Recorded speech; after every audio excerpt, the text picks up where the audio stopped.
Look at the emergency bays of almost any major hospital today, and you will see lines of ambulances idling outside.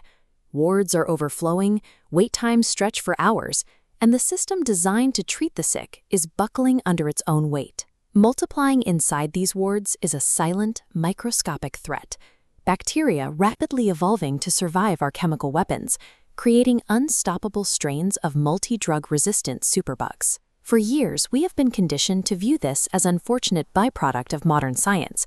We're told it is a stroke of bad biological luck that somehow slipped past the researchers. To understand what is actually happening, we have to look to an ancient framework, the concept of karma. Forget the modern idea of mystical punishment.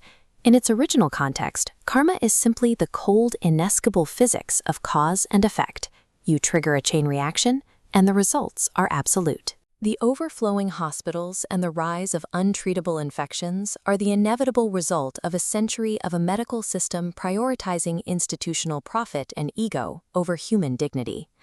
To see how this bill accumulated, we have to rewind to the early 20th century. This was the moment when medicine shifted away from an accessible, community-based practice of healing and was restructured into a monopolized, highly profitable industry. The architect of this transition was John D. Rockefeller. He poured millions of dollars into medical institutions, systematically suppressing natural therapies to build an empire heavily reliant on patentable petrochemical drugs. To ensure public compliance with this new system, these institutions weaponized fear. The message was clear. Your body is a flawed machine, and only the men in the white coats have the authority and the chemicals to keep you safe. As alternative therapies were discredited and natural options vanished from the market, patients lost the ability to choose their own path to recovery. This enforced dependency on a single patented system is the root of adharma, a violation of the natural order where institutional control replaces the fundamental duty to protect life.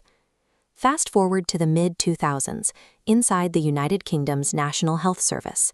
Here, the drive for financial efficiency mutated into a dangerous cost-cutting experiment. In 2006, it became official policy to blur the lines of clinical expertise.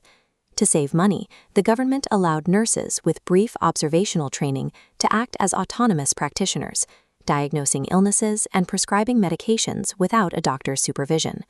This chart illustrates the biological fallout of that administrative decision.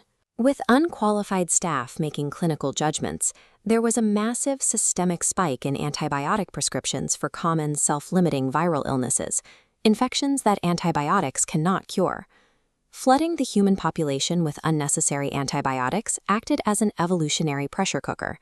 It wiped out the harmless susceptible bacteria and left a vacuum. As the steep secondary line shows, that vacuum was immediately filled by multi-drug-resistant superbugs, multiplying at an exponential rate. The superbug crisis is the direct physical manifestation of institutional adharma. When administrators disrupt the natural order to save a few pounds, biology answers with chaos. Dr. Kadiyali Srivatsa, an intensive care physician with decades of experience, watched this unfold. He witnessed the severe clinical errors and patient suffering directly caused by these flawed nurse-led protocols. Acting on his dharma, his moral and professional duty to protect life, he raised the alarm. He formally documented the substandard care and warned medical authorities about the deadly trajectory of unchecked antibiotic abuse. Instead of correcting the clinical errors, the healthcare providers, the primary care trust, and the General Medical Council turned their machinery against him. They weaponized their authority to silence a dissenting voice through fabricated investigations and sustained harassment. The hypocrisy is written directly into their own internal documents. They formally investigated and penalized him while explicitly acknowledging that his actions caused absolutely no harm to patient care. When a medical system is more concerned with protecting its reputation than acknowledging its mistakes, and when it crushes the very people trying to save it, it seals its own karmic doom. Now look back at the present day. The institutions that silenced their truth-tellers are utterly powerless to stop the biological chaos they engineered. This diagram maps what we face.